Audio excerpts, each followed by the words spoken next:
Capítulo 26. El viento aullaba abajo sobre los restos destrozados de la aldea, su agudo silbido se colaba entre la madera carbonizada y los tejados derrumbados como un grito de advertencia repetido. El grupo acababa de entrar en la región del Drache, en la meseta norte, una zona árida de vientos fuertes y terreno agreste. Esta aldea, semienterrada en hollín y marcas de garras, parecía sacada de un cuadro titulado Cuando les pasan cosas malas a los aldeanos pobres y sumergida en una licuadora, casas astilladas, carros aplastados y un granero que había sido literalmente partido por la mitad como si un gigante hubiera tenido hambre. Un sendero quemado descendía de las colinas como una cicatriz negra que conducía directamente al corazón del pueblo. ¡Uf! Exclamó Naruto, con las manos tras la cabeza mientras examinaba los daños. Y yo que creía que Konoha había tenido mala suerte. ¿Qué demonios ha pasado aquí? El líder de la aldea, un hombre calvo con cejas más pobladas que la mayoría de los osos, dio un paso al frente, con la muleta bajo el brazo y la otra mano retorciendo una gorra abollada. Dragón, dijo simplemente. Uno grande. Llegó hace 2 noches. Escamas como el crepúsculo y fuego en su aliento. Naruto parpadeó. Un dragón. Ay, ahora sí que hablamos. Tenemos que ayudarlos. Ya iba a eso, dijo Frieren con su habitual tono serio. Miró hacia la colina cenicienta de donde probablemente había salido el dragón, apretando ya su bastón. ¿Era un Weir? Naruto se giró hacia ella, con el rostro confundido. ¿Qué es una presa? Weir, corrigió Fern con suavidad, levantando un dedo como un maestro con paciente desesperación. Es lo que llamamos un grupo de dragones que anidan juntos. Algo así como una familia de dragones. Muy peligroso. Los ojos de Naruto se abrieron de par en par. ¿Un grupo? Como varios dragones. Eso no es una pelea contra un jefe, es una incursión. Un antiguo Weir diezmó una vez un reino entero, añadió Frieren con indiferencia. Pero hemos lidiado con cosas peores. Stark gimió desde atrás. Habla por ti. No puedo golpear el fuego. El líder de la aldea, mientras tanto, los miraba con una mezcla de esperanza y desesperación. Entonces, ¿me ayudarán? Frieren dio un paso adelante, sacudiéndose la ceniza de las botas. Lo haremos. Pero, queremos una compensación. ¿Oro? ¿Plata? No, dijo Frieren, sacudiendo la cabeza con la seriedad de una mujer a punto de cometer una auténtica locura. Un hechizo. Cualquier hechizo. Sobre todo si es único. El líder parpadeó. Bueno, tenemos un grimorio transmitido de generación en generación. Contiene un hechizo que te permite hablar rapidísimo sin morderte los labios. Antes de que nadie pudiera procesar lo que eso significaba, Frieren extendió la mano. Trato hecho. Se estrecharon la mano al instante. Stark dejó escapar un sonido ahogado. Naruto se dio una palmada en la cara. Ferm ya ni siquiera intentó ocultar su exasperación. Más tarde, mientras el grupo recorría los restos de la aldea en busca de pistas, marcas de garras, tierra quemada, tal vez algo tonto que el dragón había dejado atrás, como una escama o un gran monólogo dramático, fue Meto de quien finalmente hizo la pregunta que todos los demás estaban demasiado cansados para repetir. Entonces, señora Frieren, dijo con una suave voz teñida de genuina curiosidad. ¿De qué sirve un hechizo como ese? ¿Hablar tan rápido sin lastimarse los labios? Naruto gimió tan fuerte que una cabra cercana se estremeció. Dios mío, gracias. Creí que era el único que estaba perdiendo la cabeza. Tiene sus usos, respondió Frieren con recato, sin siquiera levantar la vista del suelo ennegrecido donde estaba estudiando las impresiones de garras. ¿Cómo qué? Preguntó Naruto. ¿Qué ventaja en combate te da hablar rápido sin trabarte la lengua? ¿Qué? ¿Vas a empezar un discurso místico en plena batalla? Mejora la velocidad y la claridad de los conjuros, dijo Frieren encogiéndose de hombros. Es bastante raro, la verdad. No lo entenderías. Naruto entrecerró los ojos. Así que, en lugar de coleccionar hechizos elementales de ráfaga mortal, ¿estás acumulando los que te permiten pronunciar mejor las sílabas? ¿Quieres morderte la lengua en pleno Zoltarak y morir? Bueno, eso pasó una vez. Fern tosió cortésmente, con voz suave. Siempre ha sido así, señor Naruto. Colecciona hechizos como la gente colecciona insectos. No colecciono insectos, murmuró Frieren, tienes 3 hechizos de conservación diferentes exactamente para ese propósito, dijo Fern con seriedad. Son para investigación. Están en pequeños frascos de vidrio etiquetados con caras sonrientes. Naruto miró al cielo, como si le pidiera que lo castigara. ¿Cómo terminé en un grupo con una bibliotecaria gremlin, una aprendiz tsundere y un musculoso con trauma? Olvidaste a la sacerdotisa Madura, añadió Metode alegremente, caminando a su lado. No lo olvidé. Solo le estoy rezando a los dioses que sigues para que no te conviertas en un bicho raro también. No prometo nada, dijo dulcemente. Llegaron al final del pueblo. Profundas marcas de quemaduras se perdían en las colinas. Los árboles en esa dirección habían perdido sus hojas por el calor. Algunos aún ardían débilmente en las puntas. Estaban en el camino correcto. Naruto se detuvo e invocó un par de kunais helados de la nada, dejándolos girar en sus manos. Muy bien. Hora de cazar dragones. Bruja, mejor usa tu magia labial con sabiduría, porque si me quemo, culparé a tus prioridades. Estaré bien, dijo Frieren sin mirar atrás. Claro que sí, murmuró Naruto. Seguro que tienes un hechizo para no sudar. En realidad, lo hago. Fern le dio una palmadita compasiva en la espalda. Va a ser un día largo. Y con eso, marcharon hacia las colinas, siguiendo el rastro de destrucción con la confianza de personas que no tenían ni idea de cuántos dragones podrían estar esperando. No tardó mucho. El bosque quedó en silencio, los árboles carbonizados se erguían como palillos ennegrecidos bajo un cielo sombrío. Marcas de quemaduras, profundos surcos de garras en el suelo y el inconfundible olor a azufre eran pistas que los llevaban directamente a los culpables. Y vaya si no era solo un dragón. Fue mucho. Se encontraban en una cornisa rocosa con vistas a un pequeño barranco, donde descansaban las bestias, algunas acurrucadas unas sobre otras, otras acicalándose o arañando las rocas, con las alas plegadas y sus ojos dorados brillando. Al menos 8. De todos los tamaños. Todas con un nivel de terror que parecía de por favor, no me despiertes. Naruto silbó. Bueno, sí, eso es un weir. Definitivamente no es un acto en solitario. Esto es como, una barbacoa familiar de dragones. Fern entrecerró los ojos. Tendremos que ser precisos. Estratégicos. Cuidadosos. He luchado con más fuerza, dijo Frieren con sequedad, sacudiéndose el polvo de la capa como si no fuera nada estresante. En el grupo de Himmel, una vez aniquilamos una horda de wyverns celestiales montados en grifos con los ojos vendados. Eso no es un recuerdo normal, bruja, murmuró Naruto, apretando ya el bastón de llamas. Es un sueño febril. Aún así, sin preámbulos ni ceremonias, saltó como un hombre cuyo sentido común aún dormitaba en la cama. Bien, lagartijas. A bailar. Stark gritó tras él, blandiendo ya su hacha con la fuerza suficiente para convertir rocas en avena. ¿Quién necesita estrategia cuando tienes rabia? Espera, no, no importa, suspiró Fern. Los dragones chillaron, sus profundos y atronadores rugidos hicieron temblar el suelo mientras el grupo lanzaba su ataque. Naruto lideró la carga con estilo, girando por el aire, haciendo volteretas y lanzando su combo característico, un Rasengan brillante mezclado con Zoltarak, destrozando alas, escamas y egos por igual. Zoltarasengan. Gritó. Ese no es el nombre de un hechizo real. Gritó Fern. Yo hago mis propios hechizos, Fern. Stark atravesó a una de las bestias con una fuerza bruta, partiendo un cuerno por la mitad y saltando del lomo de un dragón al hombro de otro como si estuviera probando un circo unipersonal. Pero justo cuando se estaba preparando para derribar a uno particularmente enorme, una cola escamosa apareció de la nada y, chomp. Uno de los dragones le mordió la cabeza y lo levantó hacia el cielo. ¡Para! Gritó Naruto. Desde el interior de la boca del dragón salió un sonido apagado, pero aún claramente molesto. Estoy bien. Ni hablar. Naruto se elevó por los aires con una explosión de maná, con los pies brillantes. No te comerás a mi hermano, salchicha voladora gigante. Se elevó rápidamente, sacó un kunai helado absurdamente grande hecho de hielo y luz y apuñaló al dragón en las amígdalas con él. ¡Abre! Gritó Naruto, casi parado sobre el hocico del dragón. Dije que lo sueltes, lagarto malo, malo.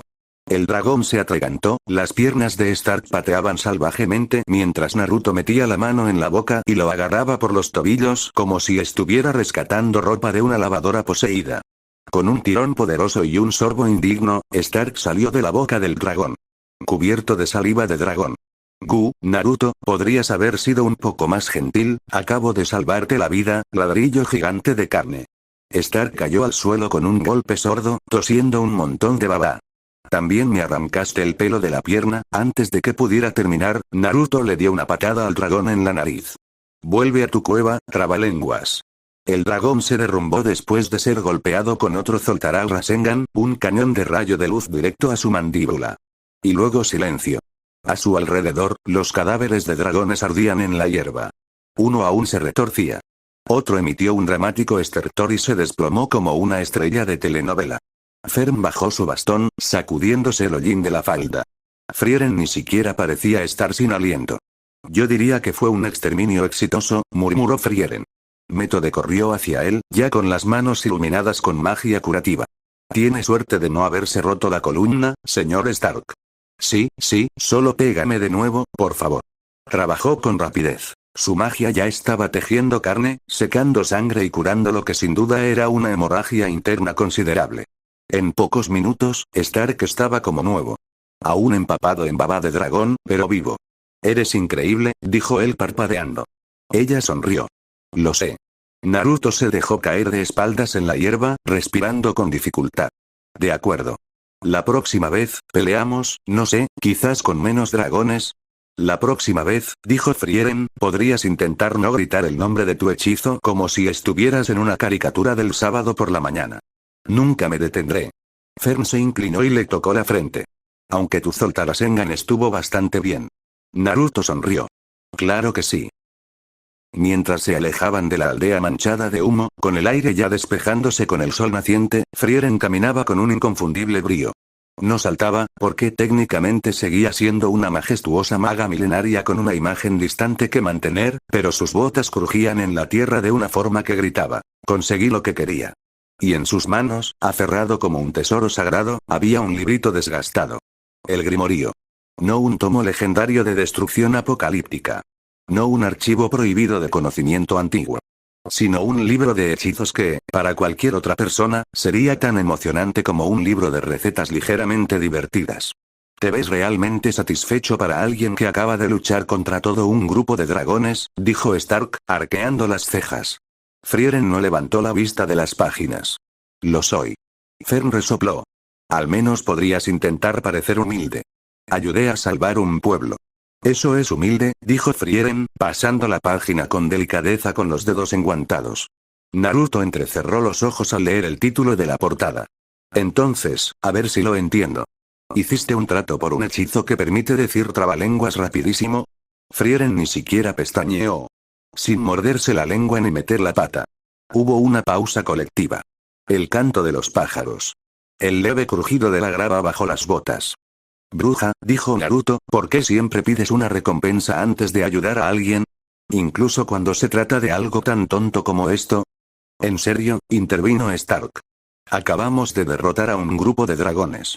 Creo que eso vale más que un truco de magia. Incluso Métode parecía curiosa, sacudiéndose la ceniza de dragón de su túnica de sacerdotisa. ¿No crees en ayudar a los demás por pura buena voluntad? Frieren se detuvo. Levantó la vista de la página y, por una vez, su expresión se suavizó, apenas un instante. Pido una recompensa porque, eso es lo que hizo Himmel. Los demás parpadearon. Fern ladeó la cabeza. ¿En serio? ¿Héroe Himmel? ¿El tipo tan noble, brillante como el sol, que sonríe a la gente? Repitió Naruto. ¿Ese Himmel? Sí, dijo Frieren simplemente. Y así, sin más, el tiempo retrocedió. Un recuerdo tan antiguo como siglos pero nítido como el día de ayer se desplegó en su mente. Frieren, apenas más joven en apariencia, aunque su capa estaba más limpia y su expresión aún reflejaba una cautelosa curiosidad, caminaba junto al gran héroe Himmel mientras atravesaban un animado pueblo de montaña. La gente a su alrededor cantaba alabanzas, saludando a Himmel como si fuera de luz estelar. Acababan de ayudar a arreglar el sistema de irrigación de la aldea, habían matado a algunos monstruos y, en general, habían dejado a todos en un mejor estado del que llegaron. Frieren lo miró con los ojos entrecerrados. Siempre pides una recompensa antes de ayudar a la gente. Si eres tan altruista, ¿para qué la necesitas? Himmel esbozó esa misma sonrisa, la que hacía que los desconocidos confiaran en él y que los niños persiguieran su capa como si fuera la cola de un cometa. Se frotó la nuca, pensativo. Porque, dijo después de una pausa, ayudar a alguien, ayudarlo de verdad, no debería venir acompañado del sentimiento de estar en deuda. Frieren parpadeó. ¿Eh? Si haces algo por alguien y le haces sentir que nunca podrá pagarte, eso no es bondad. Es una carga. Miró a los aldeanos que saludaban desde sus ventanas. Pero si dan algo a cambio, aunque sea algo pequeño, les permite sentir que han contribuido a su propia recuperación. Que no están indefensos. Se convierte en un esfuerzo compartido, no en caridad. Frieren parpadeó lentamente. No se le había ocurrido esa lógica. Y Mel se rió entre dientes. Además, ¿sabes? A veces me dan pastel. Me gusta el pastel. De vuelta al presente, Frieren pasó otra página del grimorío con su habitual cara de póker. Les hace sentir que no solo se salvaron. Participaron. Fern se tocó la barbilla pensativa. Eso sí que tiene mucho sentido. Stark asintió. Hombre, y Mel sí que era ese tipo. Aún así, interrumpió Naruto, cruzándose de brazos, creo que la bruja solo usa eso como excusa para coleccionar hechizos extraños. Frieren no lo negó. Metode soltó una risita. ¿Hechizos raros? ¿Cómo cuáles? Naruto levantó una ceja y comenzó a contar con los dedos. Bueno, he aprendido, hechizo para ver a través de la ropa, disculpe. Dijo Metode. Un hechizo para curar el dolor de espalda, que fue útil después del entrenamiento y también el dolor en los dedos de los pies. Un hechizo para rascarte la espalda en ese punto al que nunca puedes llegar, un hechizo para limpiar cuencos de cobre muy rápido, un hechizo para oler las cosas con más intensidad, un hechizo para volver verdes las manzanas rojas y rojas las manzanas verdes, y un hechizo para hacerle cosquillas a alguien sin tocarlo. Silencio. Metode lo miró parpadeando. ¿Estás realmente enfermo? Naruto entrecerró los ojos. ¿Acabas de llamarme loco? Escucha, deberías preguntarle esto a la bruja. Aprendí 10 de estas. Ella sabe al menos 1.000.000 más. Solo 2.652, corrigió Frieren, con los ojos todavía puestos en el grimorío. Sí, y estás orgulloso de cada uno de ellos, murmuró Naruto. Una vez cambió el cadáver de un monstruo de rango A por un hechizo que hace que tu voz resuene como el llamado de una cabra montesa, agregó Fern con un suspiro. Es útil para llamar a amigos que viven lejos, afirmó Frieren. Eso te hace sonar como una cabra. Aún hay ecos.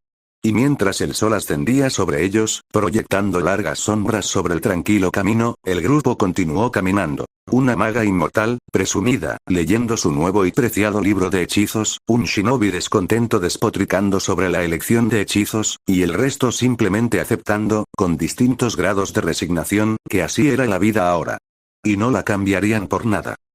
A la sombra de una torre de obsidiana en ruinas, bajo el pálido resplandor de un cielo encantado, el mago de primera clase, con túnicas que parecían estrellas tejidas, permanecía en silencio junto a ella. La joven, estoica, con una mirada demasiado serena para su edad, extendió la mano hacia el hombre que acababa de llegar. Su palma brillaba tenuemente con maná residual. Un viento suave susurraba por el cañón, como si la tierra misma contuviera la respiración. Denken, el mago imperial, viejo, curtido, con los ojos como pedernal desgastado por décadas de fuego, extendió la mano sin decir palabra. Sus dedos se tocaron. Una oleada de maná plateado y dorado brotó, suave pero absoluta. Sus recuerdos lo invadieron. Recuerdos no de alegría, sino de un frío deber, de antiguos cánticos que se retorcían en los cimientos de la tierra, de un dolor soportado en silencio para contener un terror sellado más allá de la comprensión. Denken respiró lentamente mientras la afluencia pasaba. Ya está, dijo la chica, soltándole la mano. Su voz era hueca, quebrada, como la de alguien que hubiera entregado lo último de su alma. El viejo mago bajó la mano, observando su rostro inexpresivo. Ahora es tu deber, dijo rotundamente. Gobernar la barrera de este lugar. No dijo nada durante un largo rato. Solo asintió. Se dieron la vuelta y empezaron a caminar por el sendero inclinado que serpenteaba alrededor del acantilado, con la niebla arremolinándose alrededor de sus botas como fantasmas escurridizos. El silencio entre ellos se prolongó hasta que Lernen finalmente habló, con la voz baja y desgastada por el tiempo. Siento envidia de él. La chica ladeó la cabeza levemente. ¿De él? Sí, dijo Lernen. El hombre al que Serie-sama nos ha ordenado cederle este puesto. Un desconocido, y sin embargo, suspiró. Que su destino esté tan predestinado. La voluntad de Serie-sama es absoluta, respondió la chica. Ella lo ha decidido. Obedecemos. Nos vamos. Parecía como un personaje de uno de esos viejos cuentos de hadas, dijo Lernen lentamente, mirando por encima del hombro hacia el horizonte dorado más allá de las piedras de la barrera. Como un héroe olvidado hace mucho tiempo, que finalmente regresa a su ciudad natal, solo para encontrarla transmutada en oro. Maldita y brillante. La niña miró al frente, imperturbable. Y ahora, él gobierna la barrera. El que la mantiene sellada. Los hombros de Learning se pusieron rígidos. La voz de la chica se volvió más fría, más baja. El demonio más fuerte. No solo de esta meseta, sino de los 7 sabios de la destrucción. El viento gritaba a través de los picos. Machtoff el Dorado. Era solo un nombre. Solo un título. Pero al pronunciarlo, el aire se llenó de algo. Los árboles parecieron inclinarse hacia atrás. Las sombras se espesaron. Incluso la luz parecía más vieja. Macht. De El Dorado. El que convirtió las ciudades en tumbas doradas. Que selló promesas en carne y almas. El demonio que habló en oro y sangre, y cuya mera existencia deformó la realidad en opulencia y locura.